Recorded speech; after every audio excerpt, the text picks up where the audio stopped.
Assalamualaikum warahmatullahi wabarakatuh. Pemirsa, ini ada sedikit tips amalan ijazah supaya kita tidak mudah suudzon kepada orang lain. Pertama, memang suudzon itu dosa. Jadi suudzon billah wa suudzon bi ibadillah. Berburuk sangka kepada Allah juga dosa. Berburuk sangka kepada hamba Allah juga dosa. Pertama, kalau pada Allah ya tidak boleh suudzon. Sampai kepada ujian kematian pun, ujian yang berat pun tidak boleh suudzon.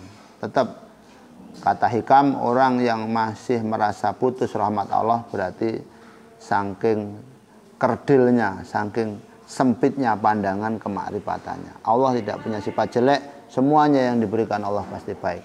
Minimal lil itibar, minimal lil hikmah, minimal untuk kebaikan baik untuk dirinya maupun untuk orang lain. Yang untuk hamba Allah suudzon kepada makhluk, suudzon kepada sama manusia tidak boleh, dosa. Pemirsa, ada mencari kejelekan orang lain, membahas kejelekan orang lain, mengatakan kejelekan orang lain, itu ada dua kategori. Ada kalanya suudzon sampai kepada ghibah, mencaci, ghibah atau menggunjing, ini dosa. Ada kalanya lil ihsan, untuk memperbaiki orang yang dijelekan, ini tidak masalah. Dalam rangka untuk amar ma'ruf nahi mungkar, ini tidak apa-apa. Seorang guru omong-omongan sama istrinya, omongan sama suaminya, omongan sama guru yang lain ketika musyawarah. Ada satu murid yang nakal, yang suka nyolong, yang suka berantem. Itu kalau diomongkan kejelekannya untuk ihsan, untuk memperbaiki dia, atau untuk mencarikan solusi supaya dia baik, tidak apa-apa. Tidak apa-apa, itu namanya menggunjing, atau namanya adalah liliksan, ya, liliksan untuk mencari kebaikannya. Jadi intinya ngomongkan kejeleknya orang supaya orang yang diomongkan itu baik, maka boleh dan baik. Tapi kalau ngomongkan kejelekan orang supaya orang itu tambah jelek, tidak ada solusi, maka haram, namanya ghibah. Hati-hati, tinggal kita lihat untuk apa saya ngomongin orang. Ngomong, tidak ada niatan sama sekali, ghibah. Orangnya jauh, tidak mungkin ada solusi. Orangnya di Sumatera, tidak mungkin ada perubahan, ya ghibah. Dan itu aja. Ngomongin jeleknya apa. Pokoknya intinya kalau untuk kebaikan dan ada realisasi serta usaha memperbaiki, itu lil ihsan. Tapi kalau ngeladur untuk ngomongkan jeleknya orang saja, itu namanya ghibah. Supaya kita tidak terjebak dalam ghibah, tidak terjebak dalam ngomongin jeleknya orang, dengarkan Imam Ghazali memberikan tips dalam kitab Ihya dua. Pertama apa? Dikatakan kita harus tahu itu haram, yakni antutoli'a akhwala nafsik fa in wajada fiha syai'an wahidan madmuman fawin ala nafsik mataro min akhika wa qadir ana ajizun an qahri nafsih fitilkal khoslah al wahidah kama annaka ajizun amma anta mubtalan bih. Pertama, ketika kau melihat kejelekan orang, Mas Badi, ingin ngomong ngerumpi, maka lihatlah beberapa kejelekanmu. Lihatlah petanono, cari beberapa tingkah jelekmu. Ketika kau menemukan satu dua, bahkan tiga yang jelek dari kondisimu, maka menjadi penyeimbang untuk meringankan kehendakmu menjelekkan orang. Wong kamu sendiri ya lambah parah gitu. Wong kamu sendiri tambah nemen gitu. kamu kayak gitu katanya santri, kamu kayak gitu katanya ustadz, kamu kayak gitu katanya tokoh, kamu kayak gitu katanya orang tua. Berarti dia itu waktu melakukan kejelekan karena tidak mampu menahan nafsunya. Seperti halnya kamu tidak mampu menahan nafsumu di masalah ini, tidak mampu menahan nafsumu di masalah ini, tidak mampu menahan nafsumu di masalah ini.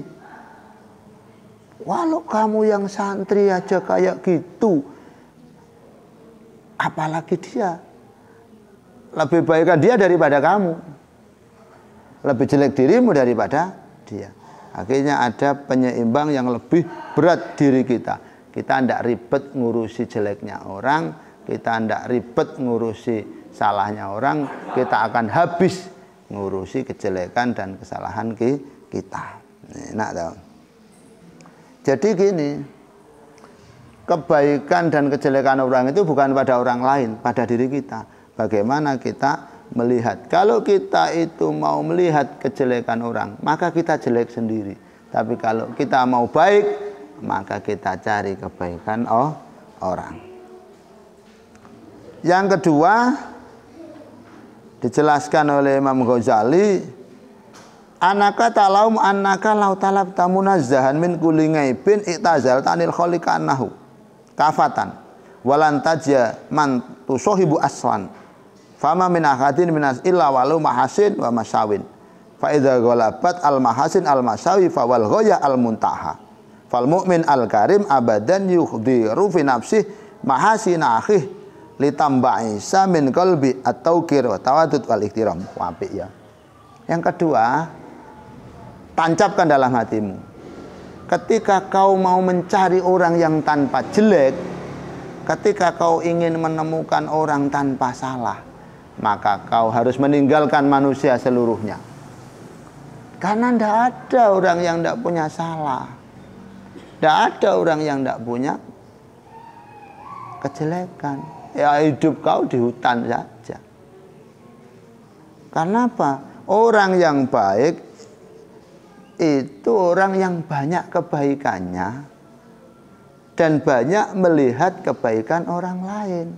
Berarti kebaikan harus dimulai dari kita supaya yang lain menjadi baik. Kita berbuat baik saja sebanyak-banyaknya dan melihat kebaikan orang lain sebanyak-banyaknya, maka akan semua baik.